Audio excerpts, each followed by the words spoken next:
this rise in hate crimes and xenophobic acts to happen so quickly. There already has to be in place a common understanding, a common set of stereotypes, a rhetoric, a narrative about Asians being disease carriers, Asians being sort of the sneaky threat, Asians being dangerous foreigners.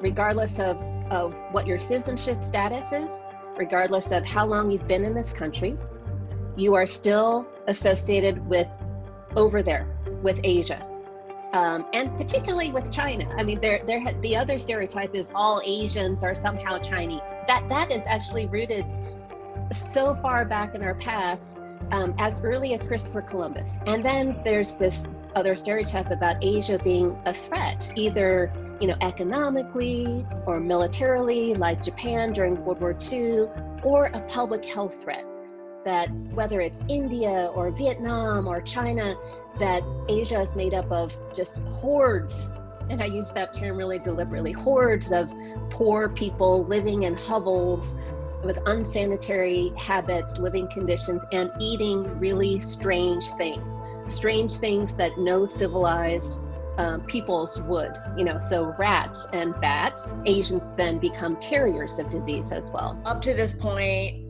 many folks in the community have believed in that model minority myth, and we see now that, it's there until it's not, right? And it, in fact, is a myth. That stereotype has been in place since World War II, but especially the Cold War and the Civil Rights Movement, that the United States isn't a victim of epidemic racism because, look, the Asian Americans have pulled themselves up by their bootstraps. That stereotype has been so divisive. It is factually untrue, but it still persists to such a degree. And some of the consequences are that when Asian Americans have been victims of racial discrimination, it is often discounted, it's often ignored, it's often not taken seriously. We created Stop AAPI Hate to give individuals an opportunity to share their experiences. With that information, we're not only collecting it to report it, but we're actually using it in terms of looking at real policy solutions. What I think is really remarkable is that this is taking place even as we have limited interactions with others. So that's obviously concerning. And what does that bode for the future? So when we open up our economy again, will we see increases in this sort of hate? If 9/11 is any guide, we have a lot to be worried about. If you look at what happened to South Asian, to Muslim, Sikh, and Arab communities after 9/11, there was a backlash of over 10 years.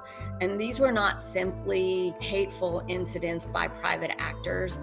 We also saw a change in policies that were really problematic. Pretty significant levels of surveillance of everyday community members. We see, changes in immigration policy and really sort of a targeting in terms of political rhetoric. We need to all work together right now. We shouldn't wait for this to get worse, but that we really begin to mobilize, become more civically engaged, and think of ways of advocating for positive policy changes.